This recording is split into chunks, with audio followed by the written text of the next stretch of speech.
আবু বকর কাঁদতেছে, ওমর কান্দে, আলী কান্দে, উসমান কান্দে, আর বলে আমার নবী কই? যুদ্ধের ময়দানে কাফেররা প্রচার করে দিল মুহাম্মদ নাই। নবীর প্রেমে পড়ে সব সাহাবায়ে কেরাম দিক দিগন্ত দৌড়ায়, আমার নবী কোথায়, আমার নবী কোথায়? দিনের লাগিয়ে নবীজি যখন উহুদের ময়দানে যায়,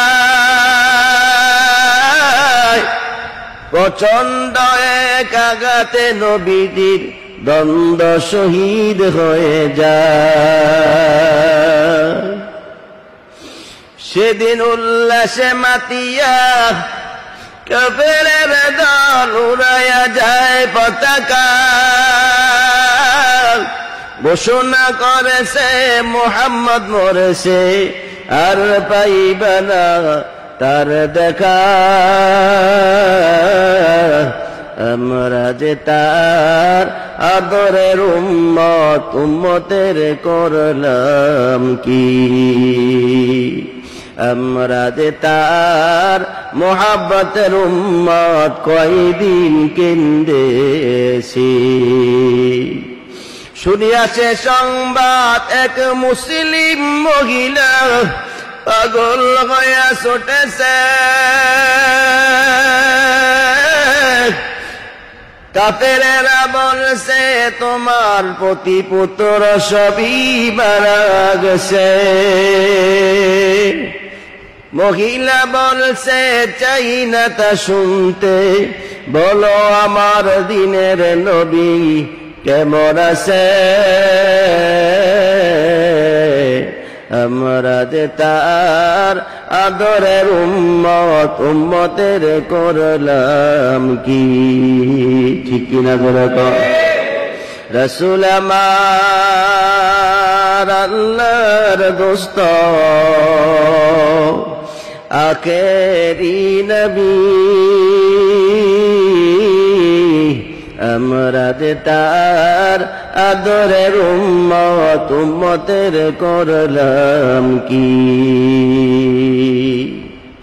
এরে আল্লাহর গোলাম সাহাবায়ে কেরাম পাগলের উম্মতের মতো দৌড়ায়।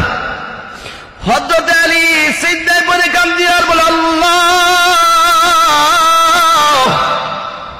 অন্যায় করেছি আমরা, তোমার নবীকে কেন উঠায় না? ওরে আল্লাহ, ক্ষুধার যন্ত্রণা যদি লাগে তোমার নবীর চেহারার দিক তাকাইলে ক্ষুধা থাকে না।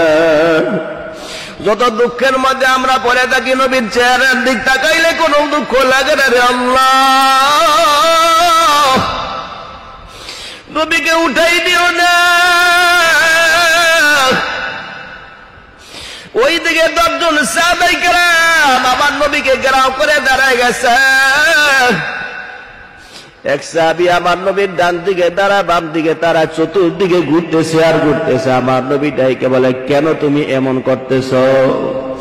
ওই সাহাবী ডাইকাল, পয়গম্বর আমি এই জন্য আপনার ডানে বামে ঘোরাফেরা করতেছি, কাফেররা যদি আপনাকে তীর মারে যাতে আপনার শরীরের মধ্যে না লাগে, তীরের আঘাতটা যাতে আমার আমি সাহাবীর মধ্যে লাগে, আপনার শরীরে যাতে একটা আঘাত না আসে। আপনি যদি মারা যান আপনার উম্মত তো সহ্য করতে পারবে না গো পয়গম্বর। ওই সাহাবা শহীদ হয়ে গেল। 10 জন সাহাবী আমার নবীকে ঘেরাও করে দাঁড়িয়ে যায়। হযরত আলী সিজদায় পড়ে কাঁদতেছে। আবু উবাইদা রাদিয়াল্লাহু তাআলা দৌড়ে আলীর কাছে যায়, যে ডাক দিল, আবু আলী কি জন্য কান্দো? তাড়াতাড়ি সিজদা থেকে মাথা উঠাও। আমার নবী মারা যায় না, আমার নবীর দাঁত দুইটা ভেঙে গেছে, আমার নবীর মাথার ভিতর লোহার করা ঢুকে গেছে, নবী কষ্ট পায়। হযরত আলী ও আবু উবাইদা নিয়ে দৌড়ে আমার নবীর সামনে যখন আসলো, আমার নবী রক্ত শূন্য অবস্থায় কান্না জড়িত কণ্ঠে ডাইকে বলে, আলী আমি তো তোরই তালাশ করতেছি। এরে আলী, আমার দাঁত দুইটা ভেঙে গেছে, আমার মাথার মধ্যে লোহার করা ঢুকে গেছে রে আলী। পারবি কামড় দিয়ে আমার দাঁতটা আমার মাথা থেকে লোহার কড়াটা বের করে দিতে। হযরত আলী আমার নবীর মাথা মুবারক যখন ধরবে, আবু উবাইদা ডাইকে বলে, আলী আমাকে সুযোগ দাও, আমি নবীর মাথা থেকে কামড় দিয়ে লোহার কড়াটা বের করে নিয়ে আসবো। আবু উবাইদা রাদিয়াল্লাহু তাআলা আনহু আমার নবী মাথা মুবারক দুই হাত দিয়ে শক্ত করে ধরলো, উপরে নিচে দুই দাঁত দিয়া কামড় মেরে টানে, কিন্তু লোহার কড়া বা নবীর মাথা ছুটে না।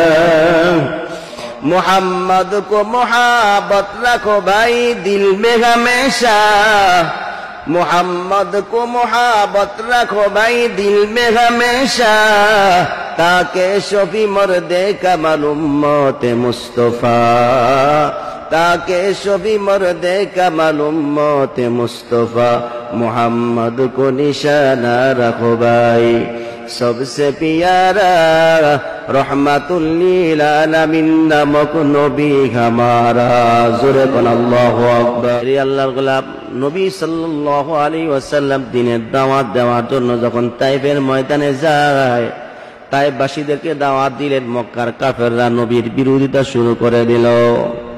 নবীকে দুনিয়ার জমিন থেকে হত্যা বিদায় করে দেওয়ার জন্য যখন ষড়যন্ত্র শুরু করে দিল, বদর যুদ্ধে যখন মুসলমান বিজয় হলো, মুসলমানদেরকে আবার ধ্বংস করে দেওয়ার জন্য মক্কার কাফেররা সংঘবদ্ধ হয়ে দল বেঁধে একসাথ হয়ে 1000 যোদ্ধা নিয়ে মুসলমানদের বিরুদ্ধে ঝাঁপায়ে পড়ার জন্য প্রস্তুতি গ্রহণ করলো। জোরে কন্যা নাউজুবিল্লাহ। পয়গম্বর সাল্লাল্লাহু আলাইহি ওয়াসাল্লাম সাহাবায়ে কেরামদেরকে নিয়ে রওনা করলো, যুদ্ধের ময়দানে যায়। আল্লাহ রাসূল সাল্লাল্লাহু আলাইহি ওয়াসাল্লাম 1000 সাহাবী নিয়ে রওনা করছে। জোরে বলেন আলহামদুলিল্লাহ। কাফেররা 10000, সুবহানাল্লাহ কইবেন না? 3000 কাফের। আল্লাহ রাসূল 1000 সাহাবায়ে কেরামদেরকে নিয়ে যুদ্ধের ময়দানে রওনা করলো। কাফেররা আক্রমণ শুরু করে দিল, যুদ্ধ চলতেছে, মুসলমানদের বিজয় হয়ে গেল। মুসলমানদের একটা ভুলের কারণে পিছন দিক থেকে খালিদ বিন ওয়ালিদ রাদিয়াল্লাহু তাআলা তখনও মুসলমান হয় নাই। পিছন দিক থেকে পাহাড়ের চিপা দিয়া, দুই পাহাড়ের মধ্য দিয়া চোরাই রাস্তা দিয়া পিছন দিক থেকে আসিয়া মুসলমানদের উপরে ঝাঁপায়া পড়লো। মুসলমান উপায় না দিকে দিক দিগন্তে দৌড়ায়, আর ওই সময় যুদ্ধ চলা অবস্থায় একটা আঘাত আমার নবীর মাথায় পড়ে যায়। হঠাৎ করে যুদ্ধের ময়দানে যে আওয়াজ শুরু হলো, কল্পনা আওয়াজ শুরু হয়ে গেল। এমন যুদ্ধ শুরু হইল, সাহাবায়ে কেরাম নিজের জীবন বাঁচানোর জন্য দিক দিগন্তে দৌড়ায়। হঠাৎ করে আমার নবীর উপরে আঘাত আসলো। নাউজুবিল্লাহ বলবেন না? নবী সাল্লাল্লাহু আলাইহি ওয়াসাল্লাম নেজার আঘাত ফিরাইতে গিয়া ডালটা ভাঙিয়া, মাথার হেলমেট ভেঙে আমার নবীর মাথার ভিতরে লোহার কড়া ঢুকে গেছে। লোহার কড়া ঢুকে যাওয়ার পর আমার নবী গর্তের মধ্যে পড়ে যাবে। পাথরের আঘাতে নবীর সামনের দুইটা দাঁত পড়ে যায়, আমার নবী গর্তের মধ্যে পড়ে যায়। হঠাৎ করে মক্কা যুদ্ধের ময়দানে খবর হয়ে যায়, কতিলা মুহাম্মদ বিদায় হয়ে গেছে। কাফেররা প্রচার করতে লাগলো, মুহাম্মদ শহীদ হয়ে গেছে, মুহাম্মদ মারা গেছে। এই খবর যুদ্ধের ময়দানে, উহুদের ময়দানে যখন প্রচার হয়ে যায়, 70 জন হাফেজে কোরআন সাহাবী ঘোষণা দিল, কার জন্য বাঁচব? যে নবীর জন্য বেঁচে থাকবো, নবী যদি না থাকে বেঁচে কি লাভ? আমার নবী শহীদ হয়ে গেছে, কার জন্য বাঁচব? কার জন্য বেঁচে থাকবো? 70 জন সাহাবী কাফেরদের বিরুদ্ধে যুদ্ধের ময়দানে ঝাঁপায় পড়তে গিয়ে তারা শহীদ হয়ে যায়। সাহাবায়ে কেরাম বেকার হয়ে গেছে। যুদ্ধের ময়দানে খবর হয়ে গেল মুহাম্মদ মারা গেছে, মুহাম্মদ না। মদিনার মধ্যে খবর হয়ে গেল কতিলা মুহাম্মদ, ও মদিনার মানুষেরা মুহাম্মদ তো শহীদ হয়ে গেছে, মারা গেছে। তাফসিরে কাসিরের মধ্যে আছে, মদিনা যখন খবর হয়ে যায়, মদিনার ছোট ছোট মাসুম বাচ্চারা মায়ের দুধের মধ্যে মুখ লাগায় না। মাসুম বাচ্চারা কি যেন কয়, মদিনার দুম্বাগুলা গাছের মধ্যে মুখ লাগায় না, উপরের দিক মাথা উঁচু করে চোখের পানি ফেলা কান্না শুরু করে দিছেন আল্লাহর গোলাম। যুদ্ধের ময়দানে, উহুদের ময়দানে খবর হয়ে গেছে মুহাম্মদ মারা গেছে, সাহাবায়ে কেরাম বেকার হয়ে গেল। আলী সিজদায়, আবু বকর কাঁদতেছে, ওমর কান্দে, আলী কান্দে, উসমান কান্দে, আর বলে আমার নবী কই? যুদ্ধের ময়দানে কাফেররা প্রচার করে দিল মুহাম্মদ নাই। নবীর প্রেমে পড়ে সব সাহাবায়ে কেরাম দিক দিগন্ত দৌড়ায়, আমার নবী কোথায়, আমার নবী কোথায়? দিনের লাগিয়ে নবীজি যখন উহুদের ময়দানে যায়, প্রচন্ড এক আঘাতে নবীজির দ্বন্দ্ব শহীদ হয়ে যায়। সেদিন উল্লাসে মাতিয়া কাফেরের দল উড়াইয়া যায় পতাকা, ঘোষণা করেছে মুহাম্মদ মরেছে, আর পাইবা না তার দেখা। আমরা যে তার আদরের উম্মত, উম্মতের করলাম কি? আমরা যে তার মোহাব্বতের উম্মত, কয়দিন কেন্দেছি। শুনিয়াছে সংবাদ এক মুসলিম মহিলা পাগল হইয়া ছুটেছে, কাফেরেরা বলছে তোমার পতি পুত্র সবই মারা গেছে। মহিলা বলছে চাই না তা শুনতে, বলো আমার দিনের নবী কেমন আছে? আমরা যে তার আদরের উম্মত, উম্মতের করলাম কি? ঠিক কিনা করে কও? রাসূল আমার আল্লাহর দোস্ত, আখেরি নবী, আমরা যে তার আদরের উম্মত, উম্মতের করলাম কি? এরে আল্লাহর গোলাম সাহাবায়ে কেরাম পাগলের উম্মতের মতো দৌড়ায়। হযরত আলী সিজদায় পড়ে কাঁদে আর বলে আল্লাহ, অন্যায় করেছি আমরা, তোমার নবীকে কেন উঠায় না রে আল্লাহ? ক্ষুধার যন্ত্রণা যদি লাগে, তোমার নবীর চেহারার দিক তাকাইলে ক্ষুধা থাকে না। যত দুঃখের মধ্যে আমরা পড়ে থাকি, নবীর চেহারার দিক তাকাইলে কোনো দুঃখ লাগে না রে আল্লাহ। নবীকে উঠাই দিও না। ওই দিকে 10 জন সাহাবায়ে কেরাম আমার নবীকে ঘেরাও করে দাঁড়ায় গেছে। এক সাহাবী আমার নবীর ডান দিকে দাঁড়া, বাম দিকে তারা, চতুর্দিকে ঘুরতেছে আর ঘুরতেছে। আমার নবী ডাইকে বলে কেন তুমি এমন করতেছ? ওই সাহাবী ডাইকে পয়গম্বর, আমি এই জন্য আপনার ডানে বামে ঘোরাফেরা করতেছি, কাফেররা যদি আপনাকে তীর মারে যাতে আপনার শরীরের মধ্যে না লাগে, তীরের আঘাতটা যাতে আমার আমি সাহাবীর মধ্যে লাগে, আপনার শরীরে যাতে একটা আঘাত না আসে। আপনি যদি মারা যান, আপনার উম্মত তো সহ্য করতে পারবে না গো পয়গম্বর।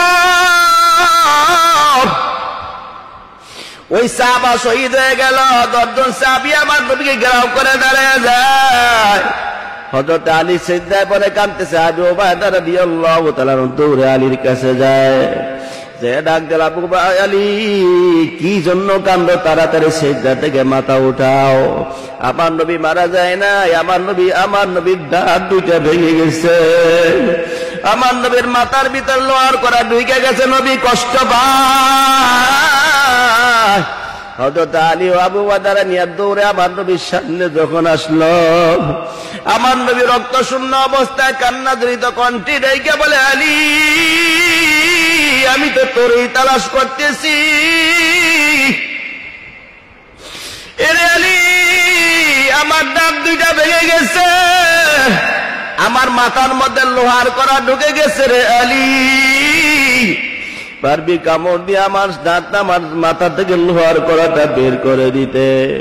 হযরত আলী আমার নবীর মাথা মুবারক যখন ধরবে, আবু উবাইদা ডাইকে বলে, আলী আমাকে সুযোগ দাও, আমি নবীর মাথা থেকে কামড় দিয়ে লোহার করাটা বের করে নিয়ে আসবো। আবু উবাইদা রাদিয়াল্লাহু তাআলা আমার নবী মাথা মুবারক দুই হাত দিয়ে শক্ত করে ধরলো, উপরে নিচে দুই দাঁত দিয়া কামড় মেরে টানে, কিন্তু লোহার করা আমার নবীর মাথা ছুটে না। আমার নবী কষ্ট পায়। আবু উবাইদা ভাবতেছে যদি আমি না আনতে পারি নবী কষ্ট পাবে। এই কথা চিন্তা করে আবু উবাইদা এমন জোরে কামড় দিয়া টান দিছে, টান জোরে ছিটকে গিয়া আমার নবী একদিকে পড়ছে, আবু উবাইদা গিয়া আরেক দিক পড়ল। নবী বেহুশ হয়ে গেলেন। আবু উবাইদা মুখের মধ্যে হাত দিয়া দাঁড়ায় কাঁদতেছে। আমার নবী ডাইকা বলে, রে আবু উবাইদা মুখের মধ্যে কেন হাত দিছ? আবু উবাইদা কান্দে আর বলে, আমার দাঁত দুইটা ভেঙে গেছে, যদি নবী শুনে তাহলে কষ্ট পাবেন বেশি। এই দিকে চিন্তা করে কিছুই বলে নাই, নবী কিচ্ছু হয় নাই। আমার নবী বলতে লাগলো, আবু উবাইদা বুঝছি আমি নবীর মহব্বতে পরে তোমার দাঁত দুইটা ফেলে দিয়েছো, জোরে কোন সুবহানাল্লাহ। এরে আবু উবাইদা চিন্তার কোনো কারণ নাই, কিয়ামতের ময়দানে মিজানের পাল্লায় এই দাঁত ওজন হবে, জোরে কোন সুবহান, আর জোরে কোন সুবহানাল্লাহ। এরে আল্লাহর গোলাম, মদিনার মধ্যে খবর হয়ে গেছে আমার নবী মুহাম্মদ মারা গেছে। নবীদের এক সাহাবী ছিল হানজালা, নতুন মাত্র বিবাহ করছে, নবীর মাত্র বিবাহ করলো, এখনো বাসের রাতে যায় নাই। বাসের রাত্রে যখন ঢুকছে মাত্র থাকবে বাসর রাত্রে ঢুকার পর যখন ফরজ গোসল করার জন্য বিকালবেলা সন্ধ্যার সময় ভোর রাত্রে যখন পানির কিনারে দাঁড়ায় যায়, হঠাৎ করে কে যেন মদিনার মধ্যে ঘোষণা দেয়, কুতিলা মুহাম্মদ, মুহাম্মদ মারা গেছে, মুহাম্মদ নাই। হানজালা রাদিয়াল্লাহু তাআলা একটা দৌড় দিয়া পানির পাত্র দিয়ে গোসলখানা থেকে সরে গেল। এক দৌড় দিয়া তার স্ত্রীর সামনে যায় বলো, বিবি ডাল দে, তরবারি দে, বিদায় দে, দেখা হবে কিয়ামতের ময়দানে। বিবি ডাইকা বলতে পারে, স্বামী গোসল দেওয়ার জন্য গেলা, গোসল না করে তুমি ডাল তরবারি দিয়া কি করবা? হানজালা কান্দে আর বলে, কার জন্য বাঁচবা, কার জন্য গোসল করবা?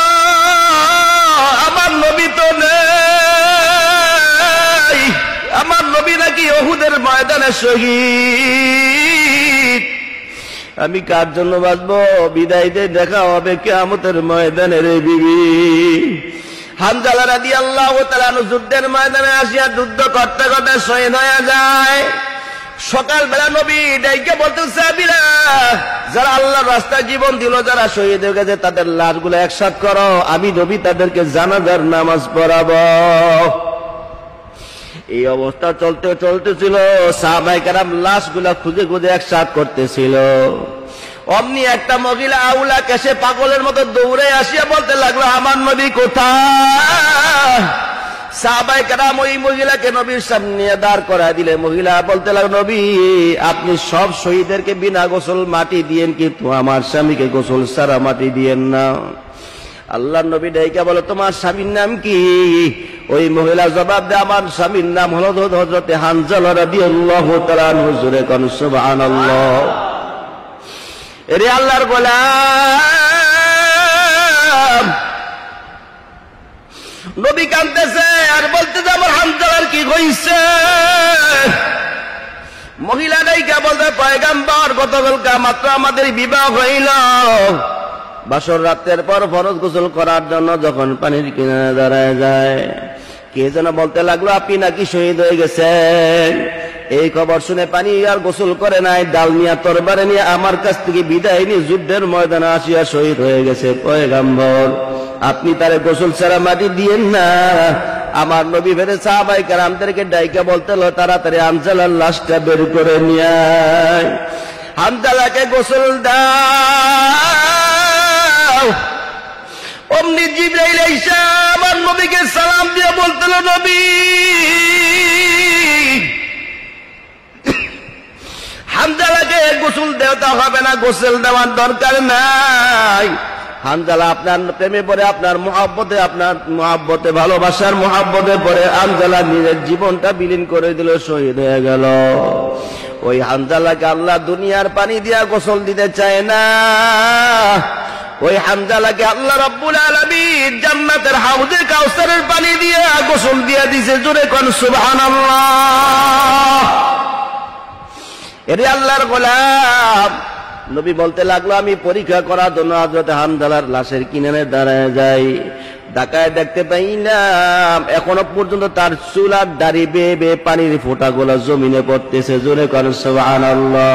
ইশকে মাহবুবে खुदा ए दिल जिससे हासिल नहीं, लाखों मोमिन हो मगर ईमान में कामिल नहीं। आशिकारा आशिकारा मिल्लतु मज़हब जुदास्त, आशिकारा मिल्लतु मज़हब खुदास्त। औलियारा कार उक़बा इख्तियार, জাহেলারা করে দুনিয়া ইখতিয়ার। জোরে কোন আল্লাহু আকবার, আরো জোরে বল আল্লাহু আকবার।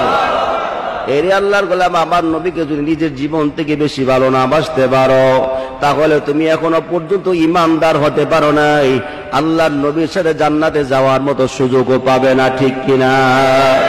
যদি নবীকে যদি খুশি করতে চাও, আল্লাহকে যদি খুশি করতে চাও, তাহলে আমার নবীকে তোমার নিজের জীবন থেকে বেশি ভালোবাসা লাগবে, ঠিক কিনা?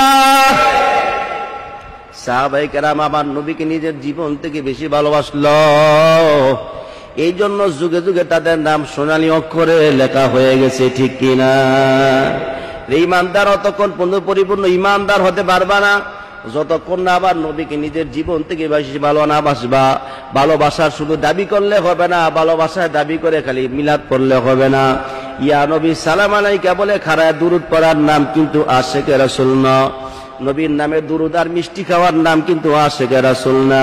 আমার নবীর আশিকে রাসূল যদি হতে চাও, তাহলে নবীর সুন্নাত ছাড়া বিকল্প কোনো আশিকে রাসূল হওয়ার রাস্তা নাই, ঠিক কিনা? জোরে কর। দেখবেন বড় বড় ওয়ালের মধ্যে লেখা থাকে বিশ্ব আশিক রাসূল সাল্লাল্লাহু আলাইহি ওয়াসাল্লাম। আছে না নাই? কথা কয় না, নাই? যে বিশ্ব আশিক রাসূল দাবি করে, আল্লাহ তাকে জাহান্নামে নিক্ষেপ করুন। জোরে কর নাউযুবিল্লাহ। কেন? ওই বিশ্ব আশিক রাসূল দাবি করলো না বড় মৃত্যু। ও বলছে আমার নবী নাকি বরিশালে এক ডাস্টবিনে পড়ে আছিল। এই বিশ্ব আশিক রাসূল যে লেখছে বিশ্ব আশিক রাসূল সাল্লাল্লাহু আলাইহি ওয়াসাল্লাম সম্মেলন, এই লোকটা স্বপ্নে নাকি দেখছে আমার নবী বরিশালে এক ডাস্টবিনে পড়ে রইছে, ওখান থেকে নাকি উঠাইছে। নাউযুবিল্লাহ বলবেন না? আসলে আমার নবী পড়ে নাই, আমার নবী তো মদিনায়। আমার নবীকে কেন উঠাবে? ওই ডাস্টবিনের ময়লা ডাস্টবিনের মধ্যে পড়ে আছে, ঠিক কিনা? জোরে কন।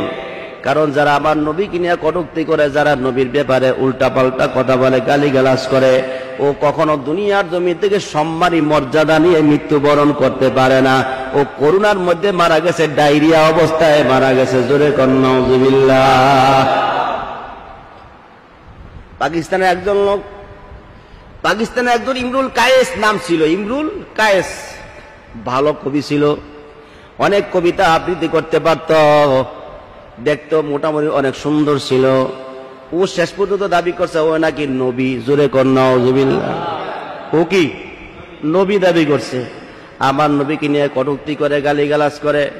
ও বলতে লাগলো মুহাম্মদ নবী না, আমি হলাম আখির জামানার পয়গম্বর। জোরে কর নাউযুবিল্লাহ।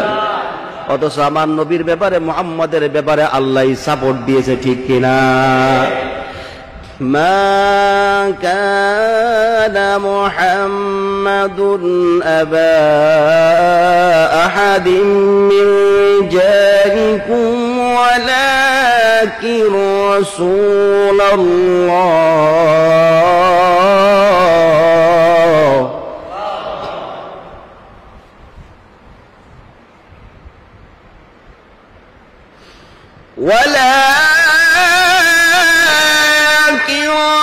رسول الله وخاتم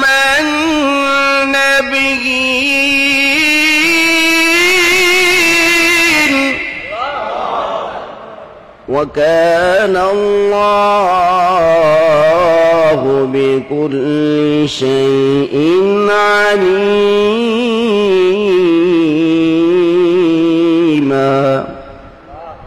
سورة আল্লাহু আকবার আল্লাহ বলতেছে মুহাম্মদ তোমাদের মধ্য থেকে একজন পুরুষ কারো বাবা নয় সুবহানাল্লাহ কইবেন না আমার পয়গম্বর আমার মুহাম্মদ তোমাদের মতোই মানুষ কিন্তু তোমাদের কারো বাবা নয় তোমাদের মতো পুরুষও না জোরে কর সুবহান কারণ আমার পয়গম্বর আমার মুহাম্মদকে আমি আল্লাহ বানাইলাম সর্বশ্রেষ্ঠ করে আমার নবীর আমার ওমর আমার নবীর মতো নয় আলীও আমার নবীর মতো নয় আসমানও আমার নবীর মতো নয় আবু বকর আমার নবীর মতো নয় আমার নবীর মতো আমার নবীর সম্মান যেভাবে থাকবে ওভাবেই আছে জোরে কোন সুবহানাল্লাহ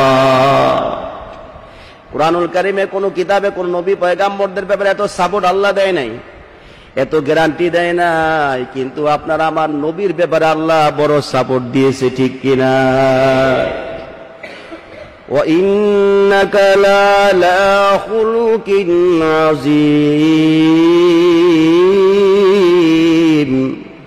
আল্লাহ বলতেছেন وَإِنَّكَ لَعَلَى خُلُقٍ عَظِيمٍ ওগো নবী ওগো পয়গম্বর আমি আল্লাহ আপনাকে মহান চরিত্র দান করেছি জোরে কোন সুবহানাল্লাহ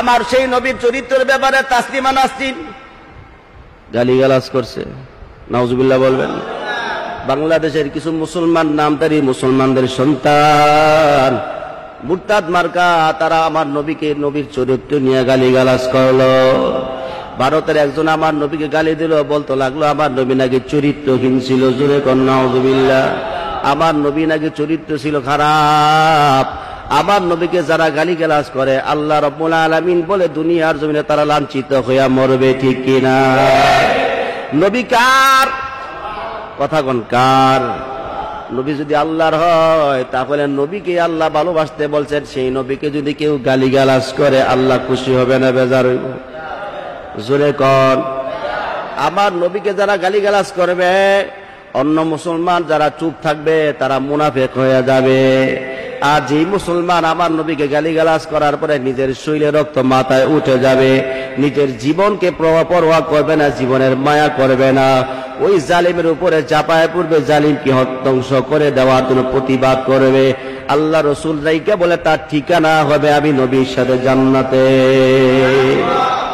আর জোরে কোন সুবহানাল্লাহ তাহলে ভালোবাসবো কাকে জোরে কোন কারে আবার নবীকে ভালোবাসলে আল্লাহকে ভালোবাসা হবে ঠিক কিনা মান আহাব্বা লিকা আল্লাহ আহাব্বাল্লাহু লিকা আল্লাহ রাসূল বলেন যেই ব্যক্তি আল্লাহকে দেখতে চায় আল্লাহ বলে আমি আল্লাহ তারে দেখতে চাই ওয়া মান কারিহা লিকা আল্লাহ ওয়া কারিহাল্লাহু লিকা যেই ব্যক্তি আমি আল্লাহকে দেখতে চাই না আমি আল্লাহ ওই ব্যক্তিকে দেখতে চাই না আল্লাহ রাব্বুল আলামিনকে দেখার জন্য মাধ্যম হলো পয়গম্বর মুহাম্মদুর রাসূলুল্লাহ সুবহানাল্লাহ কইবেন না আমার নবীকে যদি খুশি আল্লাহ খুশি আমার নবী যদি নারাজ হয়ে যায় ওই ব্যক্তি আল্লাহর সান্নিধ্য পাবে তো দূরে থাক জান্নাতের ঘেরানো পাবে না ঠিক কিনা জোরে কর এই জন্য আমার নবীকে যদি খুশি করাইতে চাও তাহলে কিছু দরকার নাই মিলাদেরও দরকার নাই কিয়ামেরও দরকার নাই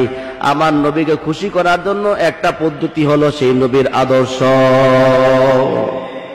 নবীর তরিকা যদি মানো তাহলে আমার নবী খুশি তো আল্লাহ খুশি জোরে কোন সুবহানাল্লাহ নবী নারাজ তো আল্লাহ কি কোন নারাজ না তাহলে আমার নবীকে খুশি করাবেন কে কে আল্লাহ কবুল করে সবাই করা আমিন